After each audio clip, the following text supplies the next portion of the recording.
Social manner, কোথায় কি করতে হয়, কিভাবে কি করতে হয় আমরা এগুলো জানি না। মানুষের সামনে কিভাবে কথা বলতে হয়, হাই আসলে এটাকে ঢেকে রাখতে হয়, কারো মুখের সামনে হাঁচি দেওয়া যায় না, মানুষের সামনে নাক খোঁচানো যায় না, এরকম অনেক সোশ্যাল ম্যানার আছে আমরা জানি না, আমরা খেয়ালও করি না। আল্লাহর হাবিব সাল্লাল্লাহু আলাইহি ওয়াসাল্লাম ধরে ধরে এই উম্মাকে সোশ্যাল ম্যানার শিখিয়েছেন, এমনকি ছোট্টদেরকে। আল্লাহর হাবিব সাল্লাল্লাহু আলাইহি ওয়াসাল্লামের কোলে এক ছোট্ট শিশু বসা। আল্লাহর হাবিব সাল্লাল্লাহু আলাইহি ওয়াসাল্লাম দাওয়াত খেতে গেলেন, এক ছোট্ট সাহাবী শিশু এসে আল্লাহ রাসূল সাল্লাল্লাহু আলাইহি ওয়াসাল্লামের কোলে বসলো। খাবার দেয়া হলো, ছোট্ট মানুষ বা হাত দিয়ে খাবার এইটা ধরে ওইটা ধরে ওইটা ধরে, আছে না এরকম? বাচ্চারা দেখবেন খেতে পারবে এতটুকু, নষ্ট করে এতগুলো, এইটা ধরে ওইটা নে ওইটা ফালায়। তো আল্লাহ রাসূল সাল্লাল্লাহু আলাইহি ওয়াসাল্লামের কোলে বসে ওই সাহাবা বা হাত দিয়ে এইটা টানে ওইটা টানে এইটা ফালায়। আল্লাহ রাসূল সাল্লাল্লাহু আলাইহি ওয়াসাল্লাম বললেন, ইয়া গোলাম, এই পিচ্ছি, এই বাচ্চা, সাম্মিল্লাহ, তুমি যে হাত দিয়ে খাবার টানতেছো বিসমিল্লাহ বলছো, আগে বিসমিল্লাহ বলো। কুলবি আমিনিক, ডান হাতে খাও, বিসমিল্লাহ বলো। কুলবি আমিনিক, ডান হাতে খাও। ওয়াকুল মিম্মা ইয়ালিক, তোমার সামনে যেটা আছে ওইটা খাও। এরকম টানা নিচড়ে করো। ওই সাহাবী বলেন, এই যে তিনটা কথা, তিনটা গাইডলাইন আল্লাহর হাবিব সাল্লাল্লাহু আলাইহি ওয়াসাল্লাম খাওয়ার আগে আমাকে দিয়েছিলেন, আমি মরার আগ পর্যন্ত এই গাইডলাইনের বাইরে কোনোদিন খাই নাই, সবসময় এভাবে। তো বাচ্চাদেরকে শিখাবে যে বিসমিল্লাহ বলো, ডান হাতে খাও, সামনে যেটা আছে ওইটা খাও। একবার আল্লাহ রাসূল সাল্লাল্লাহু আলাইহি ওয়াসাল্লামের প্রিয় দৌহিত্র মানে নাতি হাসান রাদিয়াল্লাহু তাআলা আনহু, আল্লাহ রাসূল সাল্লাল্লাহু আলাইহি ওয়াসাল্লাম খুব ভালোবাসতেন হাসান রাদিয়াল্লাহু তাআলা আনহুকে এবং হুসাইন রাদিয়াল্লাহু তাআলা আনহু, এই দুইজনকে। ওনারা দুই ভাই আল্লাহ রাসূল সাল্লাল্লাহু আলাইহি ওয়াসাল্লামের পিঠে উঠে আল্লাহ রাসূল সাল্লাল্লাহু আলাইহি ওয়াসাল্লামের ঘোড়া বানিয়ে খেলতো। সুবহানাল্লাহ বলবেন না? ঘোড়া হতো আল্লাহর রাসূল, ঘোড়া হতো কে?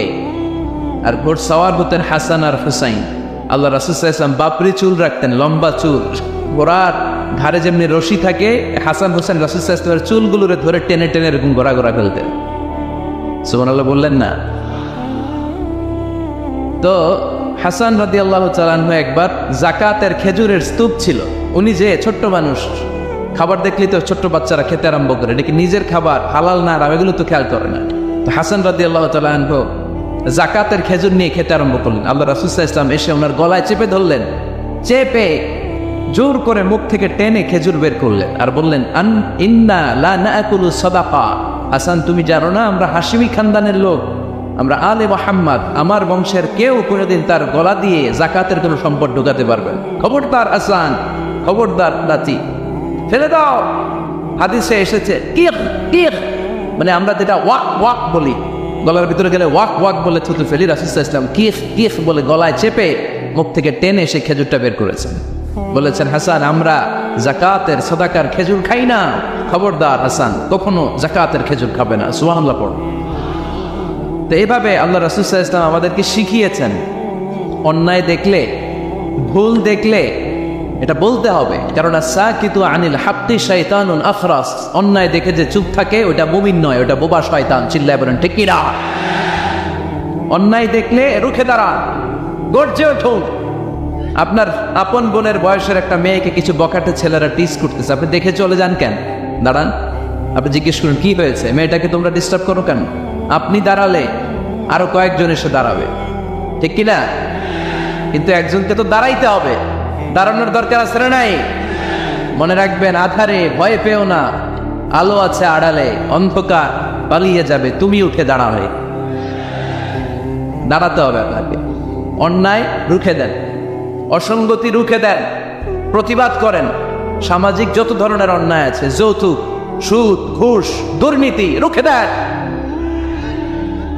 আমরা এগুলোর বিরুদ্ধে। আমরা দুর্নীতির পক্ষে না বিপক্ষে? সুদের পক্ষে না বিপক্ষে? যৌতুকের পক্ষে না বিপক্ষে? এগুলোর বিরুদ্ধে সামাজিক আন্দোলন গড়ে তুলুন, কথা বলেন। Raise your voice, raise your voice heart, কণ্ঠকে উঁচু করুন, প্রতিবাদ করুন, রুখে দাঁড়ান। আপনি দাঁড়ালে সোজা থাকবে বাংলাদেশ, আপনি বসে গেলে পথ হারাবে বাংলাদেশ। এজন্য সামাজিক অন্যায়কে রুখে দিতে হয়। আল্লাহর হাবিব সাল্লাল্লাহু আলাইহি ওয়াসাল্লাম যত জায়গায় সামাজিক অসঙ্গতি দেখেছেন ধরে ধরে ঠিক করেছেন, কারো ভুল নাম দেখলে তিনি চেঞ্জ করে দিতেন। মক্কা থেকে মদিনায় যখন আল্লাহ রাসূল সাল্লাল্লাহু আলাইহি ওয়াসাল্লাম গেলেন, মদিনার আগের নাম ছিল ইয়াসরিব। মদিনার আগের নাম কি ছিল? ইয়াসরিব। ইয়াসরিব শব্দের অর্থ to take revenge from someone, প্রতিশোধ নেয়া। আল্লাহর হাবিব সাল্লাল্লাহু আলাইহি ওয়াসাল্লাম বললেন, আমি রাহমাতাল লিল আলামিন, আমি দয়ার নবী, মায়ার নবী, আর আমি যেই শহরে আসবো এই শহরের নাম প্রতিশোধের শহর। নেভার, কখনো হতে পারে না। আজকে থেকে এই শহরের নাম তবা কিংবা তৈবা, মানে পবিত্র নগরী, মদিনাতুন নবী, নবীর শহর।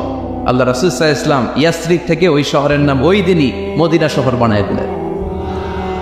এক সাহাবীকে জিজ্ঞেস করলেন, মাসমুক, নাম কি? বলে, আমার নাম হচ্ছে হাজান।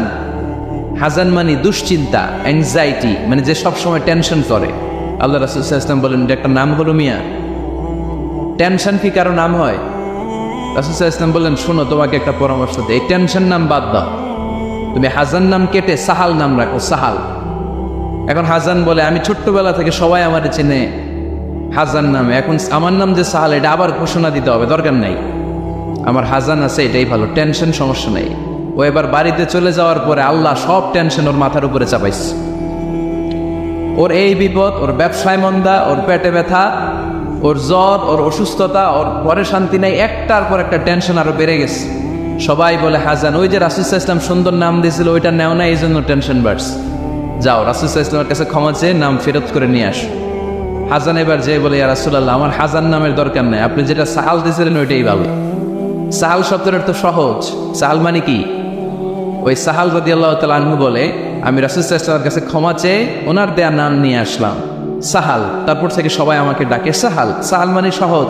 আর ওই দিন থেকে মরার আগ পর্যন্ত আমার জীবনে আর কোনো টেনশন আসে নাই, সব কাতরে আল্লাহ সাহাল অর্থাৎ সহজ করে দিয়েছেন। পড়েন সুবহানাল্লাহ। এজন্য উঠে দাঁড়াতে হবে, রুখে দিতে হবে সব অন্যায়। রাজি আছেন তো? যে সূরা থেকে কথা শুনবো এটাকে বলে সামাজিক রীতিনীতির সূরা।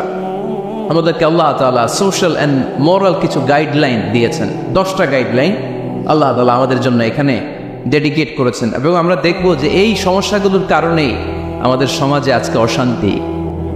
কি করে একটা সমাজের শান্তি, শৃঙ্খলা, ভারসাম্য অক্ষুণ্ণ রাখা যায়, এ ব্যাপারে চমৎকার কিছু গাইডলাইন আল্লাহ এই সূরায় দিয়েছেন। আল্লাহ রাসূল সাল্লাল্লাহু আলাইহি ওয়াসাল্লামের 9 জন স্ত্রী এট এ টাইমে বেঁচে ছিল। মোট স্ত্রী 11 জন, দাসী 2 জন, সব মিলে 13 জন। আর এট এ টাইমে বেঁচে ছিল 9 জন। আল্লাহর হাবিব সাল্লাল্লাহু আলাইহি ওয়াসাল্লামের আলাদা কোনো ঘর ছিল না। 9 বিবিরে 9টা ঘর করে দিছিলেন, এগুলোরই বলে হুজরা। সুবহানাল্লাহ পড়ে। তো উনি যখন ওখানে থাকতেন, মাঝে মাঝে দূর থেকে কিছু বেদুইন লোকেরা আসতো, যাদের মধ্যে সভ্যতা, ভব্যতা আসে নাই। এরা এসে আল্লাহ রাসূল সাল্লাল্লাহু আলাইহি ওয়াসাল্লামকে ডাকা শুরু করতো। আমরা আমাদেরকে যেমনে ডাকি, আপনার নাম যদি হয় আব্দুল্লাহ, আমি আপনার বন্ধু হলে আপনারা ডাকবো, ওই আব্দুল্লাহ এদিকে আয়। এভাবে ডাকবো না? বন্ধু তো, তুই আমার বন্ধু, আব্দুল্লাহ এদিকে আয়। আব্দুর রহিম আমার বন্ধু, তো আমি ডাকবো, এই আব্দুর রহমান এই। কিন্তু আল্লাহ রাসূল সাল্লাল্লাহু আলাইহি ওয়াসাল্লামের নাম হচ্ছে মুহাম্মদ, ওনারা কি ডাকা যাবে এই মুহাম্মদ এই? ডাকা যাবে? উনি কি আমাদের মতো মানুষ? উনি মানুষ, তবে অসাধারণ মানুষ, ঠিক কিনা? তো কিছু বেদুইন এসে দুপুরবেলা রাসূল সাল্লাল্লাহু আলাইহি ওয়াসাল্লাম বিশ্রাম নিচ্ছিলেন, তারা এসে বলতে আরম্ভ করলো, ইয়া মুহাম্মদ, ইয়া মুহাম্মদ, এই মুহাম্মদ এই, বের হও। আল্লাহ বরদাস্ত করলেন না। আল্লাহ বললেন, খবরদার, নিজেরা নিজেদেরকে যেমনে ডাকো নবীর ওইভাবে ডেকো না, তোমাদের সব আমল বরবাদ হয়ে যাবে। অপেক্ষা করো, অপেক্ষা করো, অ্যাপয়েন্টমেন্ট নাও, পারমিশন নাও, সালাম দাও। কার কথা? চিল্লায় বলতে হবে কার? রব্বুল আলামিন বলেন, ইয়া আইয়ুহাল্লাযীনা আমানু লা তাদখুলু বুয়ুতান গায়রা বুয়ুতিকুম হাত্তা তাস্তানিসু ওয়া তুসাল্লিমু আলা আহলিহা যালিকুম খায়রুন লাকুম লাআল্লাকুম তাযাক্কারুন। পড়েন আল্লাহু আকবার। আল্লাহ বললেন, ও বিশ্বাসীরা শোনো শোনো, তোমাদের ঘর ছাড়া অন্য কারো ঘরে যদি যাও, অপরিচিত কারো বাসায় যদি যাও, যাওয়ার আগে অনুমতি নাও আর সালাম দাও। দেখেন সমাজ পরিবর্তনের ওয়াজ।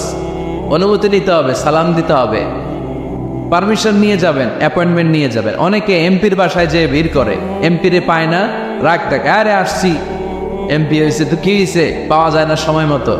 এমপিরও কাজ আছে না নাই?